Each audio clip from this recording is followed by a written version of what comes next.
If you think heroes wear suits, drive luxury cars, and have millions in the bank, this story will change your mind. Because sometimes the real heroes sweep the floors you walk on. So before you scroll away, stay till the end. You won't believe what happened when a billionaire CEO saw what one quiet janitor did during a terrifying robbery.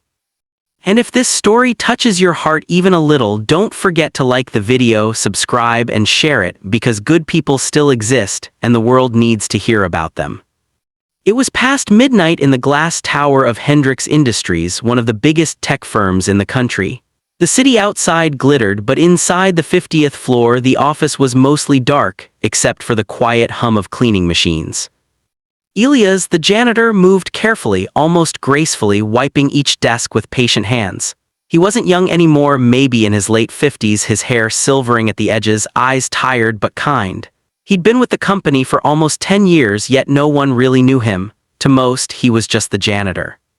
But that night, everything changed. The billionaire CEO, Adam Hendrix, was still in his office, slouched over his desk, reviewing reports. He built the company from scratch, a man known for his brilliance and iron discipline. But lately, success had lost its color. He'd been fighting insomnia, anxiety, and an aching emptiness success couldn't fill. He didn't even notice Elias most days, not because he was cruel, but because his world was numbers and deadlines. Then, at 12:47 a.m., the building went silent. The power flickered. Adam frowned. Before he could call security, 3 masked men stormed out of the elevator with guns. "Everyone down, hands where I can see them," one shouted. Adam froze, his heart pounded as adrenaline surged through him. The men forced open drawers, smashing glass, yelling for safes and access codes. Adam thought they'd shoot him any second. But then he saw Elias. The old janitor didn't scream, he didn't panic. He slowly put down his mop, raised his hands, and said softly, "Please, nobody needs to get hurt." The robbers laughed, one shoving him hard. "Shut up, old man, or you'll be first." But Elias didn't back down. He looked straight into the eyes of the leader, calm, steady, fearless, and said, "You're shaking, I can see your hands, you don't really want to do this, do you?" That moment froze everyone. Even Adam, crouched behind his desk, couldn't believe what he was seeing.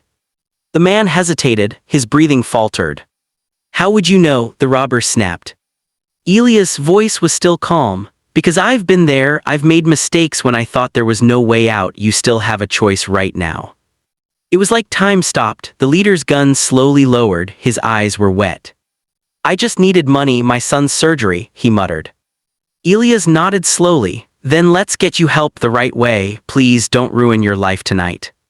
Before anyone could react, Adam pressed the emergency alarm under his desk. Security swarmed in minutes later, and the robbers were taken into custody peacefully without a single shot fired. When it was all over, Adam sat frozen, staring at the janitor. Elias was sitting quietly again, wiping his glasses as if nothing had happened. The next morning, news of the failed robbery hit every outlet. Adam called Elias into his office. It was the first time he'd really looked at the man. "You risked your life," Adam said, voice still trembling. "Why would you do that?" Elias smiled faintly. "Because people do desperate things when they've lost hope. I just didn't want another man's regret on my conscience. I've had enough of my own." Adam leaned forward. "What do you mean?" Elias hesitated. Then he said quietly, "I used to own a small construction company until I lost everything in a fire. My wife got sick and I couldn't pay for her treatment. I made one wrong deal with the wrong people trying to save her and lost it all. She died anyway. Since then I've been cleaning buildings like this one. It's honest work, and I get to remind myself every day that money comes and goes, but peace doesn't." Adam couldn't speak. That night replayed in his mind, Elias' calm, his compassion, his courage. He realized something that shattered him inside, all his billions, all his awards, and yet he had less peace than a janitor who'd lost everything. The next week, Adam made an announcement that shocked the world. In a televised press conference, standing beside Elias, he said, "This man saved lives that night, not with power or wealth, but with compassion and courage. And I've realized that true leadership isn't about what's in your bank account, it's about what's in your heart." He then revealed that he was establishing the Elias Foundation, a $100 million charity fund dedicated to helping people who had lost everything rebuild their lives with dignity. And at the top of that foundation, Elias himself as chief advisor. When reporters asked Elias what he thought, he said humbly, "I'm no hero, I just spoke from my heart. Maybe if we all listened a little more, fewer people would reach the point of no return." That clip went viral across the world. Millions were moved not by a billionaire's generosity but by an ordinary man's quiet strength. Months later, Adam was seen visiting hospitals, shelters, and small towns, helping those who had fallen through the cracks. He often said that Janitor saved me more than I saved him.